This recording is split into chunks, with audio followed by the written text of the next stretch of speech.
TP. Chandrasekharan വധക്കേസ് പ്രതികളെ പുറത്തെത്തിക്കാൻ അസാധാരണ നടപടിയുമായി ജയിൽ വകുപ്പ്. പ്രതികളെ വിടുതൽ ചെയ്താൽ ആഭ്യന്തര സുരക്ഷാ പ്രശ്നം ഉണ്ടാകുമോ എന്ന് അറിയിക്കണമെന്നാവശ്യപ്പെട്ട് ജയിൽ വകുപ്പ് മേധാവി സെൻട്രൽ ജയിൽ സൂപ്രണ്ടുമാർക്ക് കത്തയച്ചിരിക്കുകയാണ്. എന്നാൽ പ്രതികളുടെ വിവരങ്ങൾ തേടുന്നതിന്റെ ഭാഗമായി മാത്രമാണ് കത്ത് നൽകിയതെന്നാണ് ജയിൽ വകുപ്പ് മേധാവി ബൽറാം കുമാർ ഉപാധ്യായയുടെ വിശദീകരണം. ഡാൻ കുര്യൻ ചേരുകയാണ് കൂടുതൽ വിവരങ്ങളുമായി.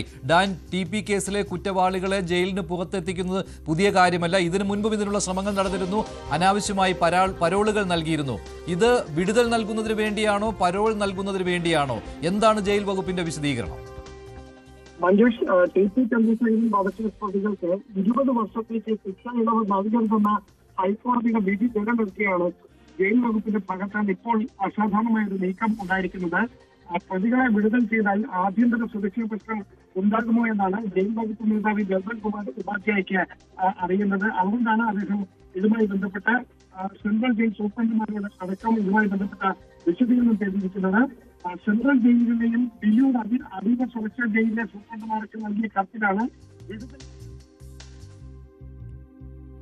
ടി.പി. ചന്ദ്രശേഖരൻ വധക്കേസ് പ്രതികളെ വിടുതൽ ചെയ്താൽ ആഭ്യന്തര സുരക്ഷാ പ്രശ്നം ഉണ്ടാകുമോ എന്ന് ചോദിച്ചാണ് അസാധാരണമായ നടപടി. സെൻട്രൽ ജയിൽ സൂപ്രണ്ടുമാർക്കും വിയ്യൂർ അതീവ സുരക്ഷാ ജയിൽ സൂപ്രണ്ടിനുമാണ് ജയിൽ ആസ്ഥാനത്ത് നിന്ന് ഇങ്ങനെ ഒരു കത്ത് വന്നിരിക്കുന്നത്. പരോൾ എന്നോ വിട്ടയക്കൽ എന്നോ വ്യക്തമാക്കാതെയാണ് വിടുതൽ എന്ന വാക്കാണ് ഉപയോഗിച്ചിരിക്കുന്നത് എന്നുള്ളതാണ്. 20 വർഷത്തേക്ക് ശിക്ഷാ ഇളവ് നൽകരുത് എന്ന ഹൈക്കോടതി വിധി നിലനിൽക്കുകയാണ് അസാധാരണമായ ഇടപെടൽ ഉണ്ടായിരിക്കുന്നത്. ടി.പി. കേസ് കുറ്റവാളികളെ വിടുതൽ ചെയ്താൽ ആഭ്യന്തര സുരക്ഷാ പ്രശ്നം ഉണ്ടാകുമോ എന്നാണ് ജയിൽ ആസ്ഥാനത്ത് നിന്ന് അന്വേഷിച്ചിരിക്കുന്നത്.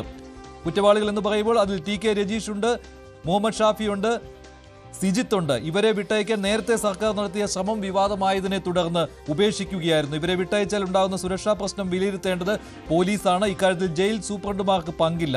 പ്രതികൾ നിലവിൽ കഴിയുന്ന സെൻട്രൽ ജയിൽ സൂപ്രണ്ടുമാർക്ക് മാത്രം കത്തയക്കാതെ മുഴുവൻ ജയിൽ സൂപ്രണ്ടുമാർക്കും കത്തയച്ചത്, സെൻട്രൽ ജയിൽ സൂപ്രണ്ടുമാർക്കും കത്തയച്ചത് എന്തിനെന്ന് വ്യക്തവുമല്ല.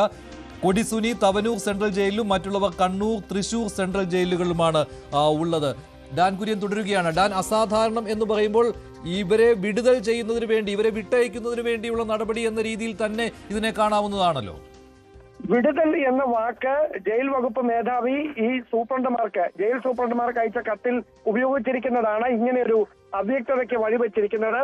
ആ വിടുതൽ എന്നതുകൊണ്ട് ഉദ്ദേശിക്കുന്നത് പരോളാണോ അതോ വിട്ടയക്കലാണോ എന്ന കാര്യത്തിൽ വ്യക്തതയില്ല. എന്നാൽ പ്രതികളെ വിട്ടയക്കുന്നതിന് വേണ്ടിയല്ല കത്തെഴുതിയതെന്നാണ് ജയിൽ മേധാവി കൂടിയായ ബൽറാം കുമാർ ഉപാധ്യായയുടെ വിശദീകരണം.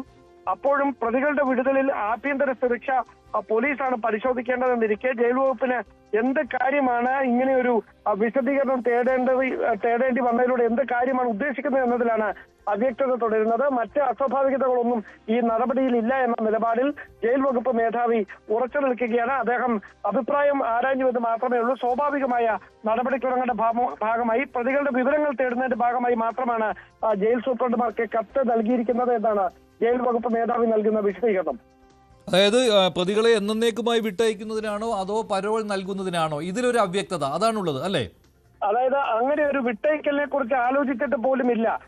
സ്വാഭാവിക നടപടിക്രമങ്ങളുടെ ഭാഗമായി പ്രതികളുടെ വിവരങ്ങൾ തേടുന്നതിന്റെ ഭാഗമായി മാത്രമാണ് ഇങ്ങനെ ഒരു നടപടി ഉണ്ടായിരിക്കുന്നത്. അതിൽ മറ്റ് അസാധാരണമായ ഒന്നുമില്ല എന്ന് മാത്രമാണ് അദ്ദേഹം ഇതുമായി ബന്ധപ്പെട്ട് നൽകുന്ന ഒരു വിശദീകരണം. അതിനപ്പുറത്തേക്ക് ഇതിൽ മറ്റ് അസ്വാഭാവികതകളോ അസാധാരണമായ ഒരു സാഹചര്യവും ഉരുത്തിരിഞ്ഞിട്ടില്ല. മറ്റൊരു വിശദീകരണം കൂടി വരുന്നുണ്ടല്ലോ ഡാൻ. ഇപ്പോൾ സമീപകാലത്താണ് ടി.പി. കേസിലെ പ്രതികൾക്ക്, കുറ്റവാളികൾ ജയിലിൽ കഴിയുന്നവർക്ക് മറ്റൊരു കേസിൽ വിടുതൽ നൽകിയത്. വിടുതലല്ല, അത് അവരെ വിട്ടയച്ചത്, കോടതി തന്നെ വിട്ടയച്ചത്. അത് ഈ മാഹി വധക്കേസിലാണെന്ന് തോന്നുന്നു അല്ലേ? മാഹി വധക്കേസിൽ പ്രതികൾക്ക് അതിൽ ആ സമയത്ത് ഇപ്പോൾ പരോൾ നൽകുമ്പോൾ എന്തെങ്കിലും സുരക്ഷാ പ്രശ്നം വെളിയിലുണ്ടാകുമോ? ഇതിനെക്കുറിച്ചാണ് അന്വേഷണം വന്നത് എന്ന രീതിയിലുള്ള ഒരു വിശദീകരണവും വരുന്നുണ്ടല്ലോ. അതായത് മഞ്ജുഷ എടുത്തു പറയേണ്ട കാര്യം, ഇത് വ്യക്തിവിരോധം എന്നതിനപ്പുറത്തേക്ക് ഒരു രാഷ്ട്രീയ കൊലപാതകമായി ഏറെ കോളിളക്കം സൃഷ്ടിച്ച ഒരു കൊലപാതകമാണ് ടി.പി. ചന്ദ്രശേഖരൻ വധക്കേസ്. അതുകൊണ്ട് തന്നെ ആ കേസിലെ പ്രതികൾ പുറത്തിറങ്ങുമ്പോൾ അതുമായി ബന്ധപ്പെട്ട് ഉണ്ടാകാനിടയുള്ള ആഭ്യന്തര പ്രശ്നങ്ങൾ അത് നേരത്തെയും വലിയ തരത്തിൽ ചർച്ച ചെയ്യപ്പെട്ടതാണ്. അത്തരത്തിലുള്ള ആഭ്യന്തര പ്രശ്നങ്ങൾ ഇപ്പോഴും നിലനിൽക്കുന്നുണ്ടോ, അല്ലെങ്കിൽ അത് ക്രമസമാധാന പ്രശ്നമായി വഴിമാറുമോ എന്നതടക്കമുള്ള കാര്യങ്ങളിൽ വ്യക്തത തേടിയാണ് ഇത്തരത്തിൽ കത്തയച്ചിരിക്കുന്നത് എന്നാണ് ജയിൽ വകുപ്പ് മേധാവിയുടെ വിശദീകരണം. പക്ഷെ അത് പരോളാണെങ്കിൽ പരോൾ എന്ന് പറയാമല്ലോ, പരോൾ എന്നുള്ള വാക്കുള്ളതാണല്ലോ. അത് മാറ്റി വിടുതൽ എന്ന് ഉപയോഗിച്ചിരിക്കുന്നതാണ് പ്രശ്നമായത്. തീർച്ചയായിട്ടും ആ വിടുതൽ എന്ന വാക്ക് തന്നെയാണ് ഇങ്ങനെ ഒരു അവ്യക്തതയ്ക്ക് വഴിവെച്ചിരിക്കുന്നത്. അതിൽ കൃത്യമായി അദ്ദേഹം തന്നെ ഇപ്പോൾ നൽകുന്ന വിശദീകരണം വിട്ടയക്കുന്നതിനെ കുറിച്ച് ആലോചിച്ചിട്ട് പോലും ഇല്ല, അങ്ങനെ ഒരു കാര്യമില്ല എന്ന് ജയിൽ വകുപ്പ് മേധാവി തന്നെ വ്യക്തമാക്കുന്നുണ്ട്. അങ്ങനെയെങ്കിൽ ഈ വിടുതൽ എന്ന വാക്ക് തിരുത്തിക്കൊണ്ട് ഇപ്പോൾ ഉണ്ടായിരിക്കുന്ന അവ്യക്തത നീക്കാനുള്ള ഒരു ശ്രമം വകുപ്പ് മേധാവിയുടെ ഭാഗത്തുനിന്ന് ഉണ്ടാകുമോ എന്നതാണ് ഇനി അറിയാനുള്ളത്. മാത്രമല്ല, ഈ പ്രതികൾ കഴിയുന്ന സെൻട്രൽ ജയിലിലെ സൂപ്രണ്ടുമാർക്ക് മാത്രമല്ലല്ലോ, മറ്റ് ജയിൽ സൂപ്രണ്ടുമാർക്കും അയച്ചിട്ടുണ്ട് കത്ത്. അതിലെന്തെങ്കിലും അസാധാരണത്വമുണ്ടോ? ഞാൻ അത് തന്നെയാണ് ആദ്യം സൂചിപ്പിച്ചത് മഞ്ജുഷ്. അതായത് ഈ ഒരു നടപടിയുമായി ബന്ധപ്പെട്ട് ഒരിക്കലും പോലീസാണ് ക്രമസമാധാന പ്രശ്നങ്ങളെ കുറിച്ച് ഏതെങ്കിലും തരത്തിലുള്ള ആശങ്കകൾ ഉണ്ടെങ്കിൽ അത് അന്വേഷിക്കേണ്ടത്, അതിൽ റിപ്പോർട്ട് നൽകേണ്ടതൊക്കെ പോലീസും ഇന്റലിജൻസ് സംവിധാനവുമാണ്. അങ്ങനെ ഇരിക്കെ ജയിൽ വകുപ്പ് മേധാവി തന്നെ എന്തുകൊണ്ട് ഇങ്ങനെയൊരു കത്തയച്ചു എന്നതാണ് ഇതിലെ ഏറ്റവും പ്രധാനപ്പെട്ട സംശയം. അതിനിപ്പോഴും വ്യക്തമായ ഒരു ഉത്തരം വകുപ്പിന്റെ ഭാഗത്തു നിന്ന് കിട്ടിയിട്ടില്ല എന്നതാണ് വസ്തുത. അതിനിടെ ഇത് വിവാദമായതോടെയാണ് മറ്റ് അസാധാരണ നടപടികളുടെ ഭാഗമായി അല്ല, സ്വാഭാവികമായ നടപടിക്രമങ്ങളുടെ ഭാഗമായി മാത്രമാണ് ഈ വിശദാംശങ്ങൾ തേടിയത് എന്ന് വ്യക്തമാക്കി ജയിൽ വകുപ്പ് മേധാവി രംഗത്തെത്തിയിരിക്കുന്നത്. പക്ഷേ എന്തോ ഒരു അസാധാരണത്വം ഉണ്ട് ഈ നടപടിയിലെന്ന് സൂചന നൽകുന്ന തരത്തിലാണ് ഈ നീക്കം ജയിൽ വകുപ്പിന്റെ ഭാഗത്തു നിന്നുണ്ടായിരിക്കുന്നത്. TP കേസിലെ കുറ്റവാളികൾ നിലവിൽ കൊടിസുനി തവനൂർ സെൻട്രൽ ജയിലിലാണ്. മറ്റു പ്രതികളുള്ളത് കണ്ണൂർ സെൻട്രൽ ജയിലിലും തൃശൂർ ജയിലിലുമായിട്ടാണ്. ഇവർക്ക് വിടുതൽ നൽകുന്ന കാര്യത്തെക്കുറിച്ചാണ് ഇപ്പോൾ ജയിൽ വകുപ്പ് കത്തയച്ചിരിക്കുന്നത് എന്നാണ് ഇത്തരത്തിൽ അസാധാരണമായ ഒരു നീക്കം നടക്കുന്നു എന്നുള്ള സംശയം ബലപ്പെടാൻ കാരണം. ഇതിനു മുൻപും അനധികൃതമായിട്ട് പരോൾ പലതവണ നൽകിയിട്ടുള്ളതാണ് TP കേസിലെ കുറ്റവാളികൾക്ക്. അന്ന് ഇതേറെ ചർച്ച ചെയ്ത വിഷയമാണ്. അതുമാത്രമല്ല, ഹൈക്കോടതിയുടെ ഏറ്റവും ഒടുവിലത്തെ വിധി അനുസരിച്ച് 20 വർഷത്തേക്ക് ഇവർക്ക് ഒരു ശിക്ഷാ ഇളവും നൽകരുത് എന്നാണ്. ആ സാഹചര്യത്തിൽ എങ്ങനെയാണ് ആഭ്യന്തര സുരക്ഷാ പ്രശ്നം ഉണ്ടാകുമോ എന്ന് കാട്ടി ജയിൽ സൂപ്രണ്ടുമാർക്ക് ജയിൽ ആസ്ഥാനത്ത് നിന്ന് ഇങ്ങനെയൊരു കത്ത് വന്നിരിക്കുന്നത്? അത് പരോളിന്റെ കാര്യത്തെക്കുറിച്ചാണോ അതോ വിടുതൽ നൽകുന്നതിന് വേണ്ടിയാണോ എന്ന കാര്യത്തിൽ ഇപ്പോൾ വിശദീകരണം വന്നിരിക്കുന്നത് വിട്ടയക്കുന്നതിനെ കുറിച്ച് ആലോചിച്ചിട്ട് പോലും ഇല്ല എന്നാണ് ജയിൽ വകുപ്പ് മേധാവി പറയുന്നത്. പക്ഷേ എന്തിന് ഇങ്ങനെയൊരു കത്ത് പോയി എന്നുള്ള കാര്യമാണ്. പ്രത്യേകിച്ച് TP കേസിലെ കുറ്റവാളികളുടെ കാര്യമാകുമ്പോൾ നേരത്തെ ഇടപെടൽ ജയിൽ വകുപ്പിൽ നിന്നും സർക്കാരിൽ നിന്നും ഉണ്ടായിട്ടുള്ളതാണ്. അതിനാൽ തന്നെ ഈ സംശയം ബലപ്പെടുകയാണ്. KK രമ MLA ടെലിഫോൺ ലൈനിൽ ചേരുകയാണ്. ശ്രീമതി KK രമ, വീണ്ടും വന്നിരിക്കുകയാണല്ലോ ഇത്തരത്തിലുള്ള അസാധാരണമായ നടപടികളുമായി. താങ്കൾ എന്താണ് സംശയിക്കുന്നത്? അതെ, ഇത് തീർച്ചയായിട്ടും അസാധാരണമായ നടപടിയിലേക്ക് പിന്നെയും പോവുകയാണ് സർക്കാരിന്റെ കാലാവധി 6 മാസം മാത്രം ഇരിക്കെ ഈ 6 മാസത്തിനുള്ളിൽ എന്തെങ്കിലും നടത്താൻ സാധിക്കുമോ എന്നുള്ള അവസാന ശ്രമമാണ് നടത്തിക്കൊണ്ടിരിക്കുന്നത്. അവസാനം എന്ന് ഞാൻ കരുതുന്നില്ല, ഇനിയും അവർ ശ്രമിച്ചുകൊണ്ടേയിരിക്കും. ഇതിനകത്ത് ബഹുമാനപ്പെട്ട ഹൈക്കോടതിയുടെ വളരെ വ്യക്തമായ വിധിയുണ്ട്. 20 വർഷത്തേക്ക് യാതൊരുവിധ റെമിഷൻസും പാടില്ല എന്നുള്ളത്. ആ വിധി നിലനിൽക്കെയാണ് ഇത്തരത്തിലുള്ള ചില നീക്കങ്ങൾ സർക്കാരും ബന്ധപ്പെട്ട ആളുകളും നടത്തിക്കൊണ്ടേയിരിക്കുന്നത്. ഇത് നേരത്തെയും നമ്മൾ കണ്ടതാണ്. ഇങ്ങനെ ഈ വിധി വന്നതിന് ശേഷവും അവർ അത്തരത്തിലൊരു നീക്കം നടത്തുന്നത്. അപ്പം ഏത് വിധത്തിലെയും ഇവരെ പുറത്തു കടത്തുക എന്നുള്ളതാണ് സർക്കാരിന്റെ ഉദ്ദേശം. ഇനി അങ്ങനെ നടന്നിട്ടില്ലെങ്കിലും അവരെ ഒന്ന് ബോധ്യപ്പെടുത്തുക, ഞങ്ങൾ നിങ്ങളോടൊപ്പമുണ്ട്, സർക്കാരും പാർട്ടിയും പ്രതികളോടൊപ്പമാണ്, നിങ്ങളെ ഞങ്ങൾ കൈവിട്ടില്ല എന്ന് അവരെ വീണ്ടും ഓർമ്മപ്പെടുത്തുക എന്നതും കൂടിയായിരിക്കും ഇതിന്റെ ഉദ്ദേശം. ഇപ്പം ജയിൽ മേധാവികൾ അത്തരത്തിലൊരു കത്ത് തയ്യാറാക്കണമെങ്കിൽ ഗവൺമെന്റിന്റെ നിർദ്ദേശമില്ലാതെ ബഹുമാനപ്പെട്ട മന്ത്രിയുടെ നിർദ്ദേശമില്ലാതെ നടക്കുമോ? അങ്ങനെ ജയിൽ മേധാവിക്ക് സ്വയമേവ ഒരു ബോധോദയം ഉണ്ടാവില്ലല്ലോ ഇതൊക്കെ നടപ്പാക്കണമെന്ന്. അപ്പോൾ അത് വളരെ കൃത്യമായി പ്ലാൻഡ് ആണ്. അത് മുകളിൽ നിന്നുള്ള ബന്ധപ്പെട്ട ആളുകളുടെ അടുത്തു നിന്നുള്ള നിർദ്ദേശത്തിന്റെ ഭാഗമായിട്ട് തന്നെ തയ്യാറാക്കുന്നതാണ് ഈ ലെറ്റർ. ഞാൻ ലെറ്റർ സുരക്ഷാ പരിശോധനയ്ക്കാണ് അയച്ചിരിക്കുന്നത്. എന്തിനാണ് സുരക്ഷയ്ക്ക് ജയിൽ മേധാവികൾക്ക് കത്തയക്കുന്നത്? അത് പോലീസുകാരല്ലേ സുരക്ഷ പരിശോധിക്കേണ്ടത്. ഒരു പരോൾ പോലും കൊടുക്കുമ്പോൾ ബന്ധപ്പെട്ട പോലീസ് സ്റ്റേഷൻ പരിധിയിൽ അന്വേഷണം നടത്തി അവിടെ ക്രമസമാധാന പ്രശ്നങ്ങളില്ല എന്ന് ഉറപ്പുവരുത്തിയിട്ടാണ് പരോൾ കൊടുക്കുക. അപ്പോൾ അത് ചെയ്യുന്നതിന് പകരം ബന്ധപ്പെട്ട ജയിൽ മേധാവികൾക്ക് എങ്ങനെയാണ് ഈ കത്ത് കൊടുക്കുന്ന ഒരു സാഹചര്യം ഉണ്ടായത്?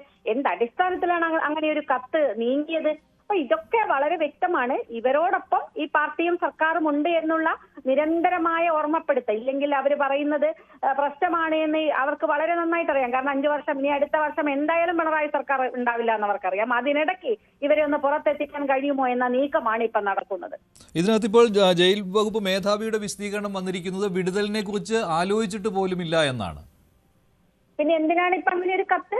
വിടുതലിനെ കുറിച്ച് ആലോചിക്കാതെ വിടുതൽ കൊടുക്കുന്നത് കൊണ്ട് സുരക്ഷാ പ്രശ്നങ്ങൾ, ആ കത്ത് അങ്ങനെയാണെങ്കിൽ നമുക്കറിയില്ല. ഞാൻ ആ കത്ത് കണ്ടിട്ടേ പുറത്തു വന്ന വാർത്തകൾ വെച്ചിട്ടാണ് സംസാരിക്കുന്നത്. അങ്ങനെ ഒരു കത്ത് അയച്ചിട്ടുണ്ടെങ്കിൽ പിന്നെ എന്തിനാണ് അങ്ങനെ ഒരു കത്ത് അയച്ചത് ജയിൽ മേധാവി? ഏത് നിർദ്ദേശത്തിന്റെ അടിസ്ഥാനത്തിലാണ്? ആര് പറഞ്ഞിട്ടാണ്? ഇതിനൊന്നും ഒരു നിയമവും കാര്യങ്ങളൊന്നും ഇല്ല ഇവിടെ. തോന്നുന്ന പോലെ ജയിൽ മേധാവികൾക്ക് കത്തയക്കാൻ പറ്റുമോ? അങ്ങനെ സുപ്രഭാതത്തില് സ്വപ്നം കണ്ട് കത്തയക്കുകയാണോ ജയിൽ മേധാവി ചെയ്യുന്നത്? അതാണോ ഇവിടുത്തെ നിയമങ്ങൾ? അങ്ങനെയല്ലല്ലോ ചെയ്യേണ്ടത്. അപ്പൊ എന്തിന്റെ അടിസ്ഥാനത്തിലാണെന്ന് അവർ വിശദീകരിക്കണ്ടേ? അപ്പൊ പുറത്തു വന്നപ്പോൾ മറ്റു ചില ന്യായങ്ങൾ പറയുകയാണോ? അതല്ലല്ലോ അതിന്റെ അടിസ്ഥാനം. ഇത് എത്ര പ്രാവശ്യമായി എന്ത് ബേസ് ചെയ്തിട്ടുകൊണ്ടാണ് ഇങ്ങനെ ചെയ്തുകൊണ്ടിരിക്കുന്നത്? ഈ പ്രതികളെ സംരക്ഷിക്കാൻ സർക്കാരിന് ബാധ്യതയുണ്ടാകും. ജയിൽ മേധാവി ഉദ്യോഗസ്ഥന്മാരാണല്ലോ, അവർക്ക് എന്താണ് ബാധ്യത? അവരെന്തിനാണ് അത് ഏറ്റെടുക്കുന്നത്? നമുക്കറിയാം, കണ്ണൂർ ജയിലിലൊക്കെ ജയിൽ മേധാവികൾ നടത്തുന്ന പ്രവർത്തനങ്ങളെ അറിയാഞ്ഞിട്ടല്ല. അവിടുത്തെ ജയിൽ സൂപ്രണ്ട് വേണു എന്ന് പറയുന്ന ആളാണ് ഇപ്പം 45 ദിവസം ടി.കെ. രജീഷിന് സുഖചികിത്സയ്ക്ക് അനുമതി നൽകിയിരിക്കുന്നത്. അത് അവിടെ നിൽക്കുന്ന മറ്റ് രോഗികളെ പോലും മറികടന്നുകൊണ്ട് രജീഷിന് കൊടുക്കുകയാണ്. ഇങ്ങനെ പലർക്കും പല സമയത്തായി പരോള് കൊടുത്ത് സുഖചികിത്സ നടത്തുന്നു, അവരെ പുറത്തുവിടുന്നു. പുറത്തുവിട്ടാൽ മദ്യം കഴിക്കാനുള്ള അവസരം ഉണ്ടാക്കുന്നു. തിരിച്ചു വരുമ്പോൾ ഒരു പരിശോധനയുമില്ല. പുറത്തു പോകുമ്പോഴും തിരിച്ചു വരുമ്പോഴും വർഷണമായ പരിശോധന ഉണ്ടാകണം എന്ന് പറഞ്ഞിട്ട് ആ പരിശോധനയൊന്നും നടക്കുന്നില്ല. തിരിച്ചു കയറ്റുന്നു സുഖമായിട്ട്. എന്നിട്ട് പുറത്ത് വാർത്തകൾ വരുമ്പോഴാണ് ഇത് അറിയുന്നത്. ഏതെങ്കിലും തരത്തിൽ ആളുകൾ ഇത് ഫോട്ടോ എടുത്തോ വീഡിയോ എടുത്തോ പുറത്തു വിട്ടപ്പോഴാണ് ഇത് അറിയുന്നത്. അപ്പൊ ജയിൽ മേധാവികൾ പിന്നെ എന്തിനാണ് അവിടെ കുത്തിരിക്കുന്നത്? ഇവര് ഈ തരത്തിൽ കാര്യങ്ങൾ നടത്താനാണെങ്കിൽ ഒരു കാര്യം കൂടി ജയിൽ വകുപ്പ് മേധാവി പറയുന്നുണ്ട്. ഈ മാഹി വധക്കേസിൽ അതിൽ ഇവരെ ശിക്ഷിച്ചിരുന്നില്ലല്ലോ. അപ്പോൾ ഇവർ പുറത്തിറങ്ങുമ്പോൾ അങ്ങനെ എന്തെങ്കിലും സുരക്ഷാ പ്രശ്നം, അവിടെ നിന്ന് പുറത്തു നിന്ന് എന്തെങ്കിലും ആക്രമണം ഉണ്ടാകുമോ പുറത്തിറങ്ങിയാൽ? അതായത് പരോളാണ് ഉദ്ദേശിക്കുന്നത്. ഇങ്ങനെയുള്ള വിശദീകരണങ്ങളാണ് നൽകുന്നത്. പക്ഷേ വിടുതൽ എന്ന വാക്ക് എന്തിന് എന്നുള്ളത് അതിനുള്ള മറുപടി പറയുന്നില്ല. അല്ല, അതിൽ രണ്ട് പ്രശ്നമുണ്ട്. പിന്നെ അതിലൊന്ന് വിടുതൽ എന്ന വാക്ക് എന്നത് ഉപയോഗിച്ചു എന്നൊരു പ്രശ്നം. മറ്റൊന്ന്, അങ്ങനെയാണെങ്കിൽ എല്ലാ ജയിൽ സൂപ്രണ്ടുമാർക്കും എന്തിനാണ് കത്തയക്കുന്നത്? ഇവരിപ്പോഴുള്ളത് കണ്ണൂർ, വിയ്യൂർ, തൃശൂർ ജയിലുകളിലാണല്ലോ. ഈ 3 ജയിൽ അധികാരികൾക്കുമാണല്ലോ കത്തയക്കേണ്ടത്. എന്താണ് എല്ലാ സ്ഥലത്തും സ്റ്റേറ്റ് മുഴുവൻ അങ്ങനെ ഒരു ആലോചന നടത്തേണ്ട ആവശ്യം എന്താണുള്ളത്? പരോള് കൊടുക്കുമ്പോൾ ഈ സ്റ്റേഷൻ പരിധി വിട്ട് പോകരുത് എന്ന കൃത്യമായ നിബന്ധനയോട് കൂടിയാണല്ലോ പരോള് കൊടുക്കുക. അപ്പൊ ബന്ധപ്പെട്ട പോലീസ് സ്റ്റേഷനുകളിലാണല്ലോ അത് പരിശോധിക്കേണ്ടത്. ഇതൊന്നുമല്ല. അതേ പറഞ്ഞാൽ വളരെ ദുരൂഹമാണ് ഇത്തരം നീക്കങ്ങളൊക്കെ. അസാധാരണമായ നീക്കം സർക്കാർ നടത്തിക്കൊണ്ടിരിക്കുകയാണ്. അതൊരു ജയിൽ മേധാവിക്ക് മാത്രം തീരുമാനിക്കാൻ കഴിയുന്നതല്ല എന്നുള്ള വാദം ഞാൻ ഉറച്ചു നിൽക്കുകയാണ്. അതിൽ വളരെ കൃത്യമായി ആഭ്യന്തര വകുപ്പ് മന്ത്രിയുടെ വകുപ്പിന്റെ കൂടി നിർദ്ദേശമില്ലാതെ ഒരു ജയിൽ മേധാവിക്കും അത്തരത്തിലുള്ള ഒരു തീരുമാനം സ്വയമേവ എടുക്കാൻ സാധിക്കില്ല. അപ്പോൾ വളരെ കൃത്യമായ ആലോചനകൾ അണിയറയിൽ നടക്കുന്നുണ്ട് ഇവരെ പുറത്തെത്തിക്കാൻ വേണ്ടിയിട്ടുള്ള. പക്ഷെ ബഹുമാനപ്പെട്ട ഹൈക്കോടതിയുടെ വിധിയുള്ളത് കൊണ്ട് സുപ്രീം കോടതി അല്ലാതെ ഏത് തമ്പുരാൻ വിചാരിച്ചാലും ഇനി നടക്കാൻ സാധിക്കുന്നതല്ല. അത് ആ തരത്തിൽ നിയമ പോരാട്ടം നടക്കട്ടെ. ആ നിയമ പോരാട്ടവുമായി ഞങ്ങൾ മുന്നോട്ട് പോവുകയാണ്. നന്ദി ശ്രീമതി കെ രമ MLA. എന്തായാലും ഇക്കാര്യത്തിൽ വീണ്ടും ദുരൂഹമായ ഇടപെടൽ, TP കുറ്റവാളികളുടെ കാര്യത്തിൽ നിരന്തരം സർക്കാർ ഇടപെടൽ നടത്തിക്കൊണ്ടിരിക്കുകയാണ്. അവരെ പുറത്തെത്തിക്കാൻ നിരവധി പരോളുകൾ. അതിനിടയ്ക്കാണ് വിടുതൽ നൽകുന്നതിൽ എന്തെങ്കിലും സുരക്ഷാ പ്രശ്നം ഉണ്ടോ എന്ന് ചൂണ്ടിക്കാണിച്ചുകൊണ്ട് സെൻട്രൽ ജയിൽ മേധാവിമാർക്ക് ജയിൽ വകുപ്പ് ആസ്ഥാനത്ത് നിന്ന് കത്ത് എത്തിയിരിക്കുന്നത്. ഇത് മറ്റൊരു അസാധാരണമായ ഇടപെടലായി മാറുകയാണ്.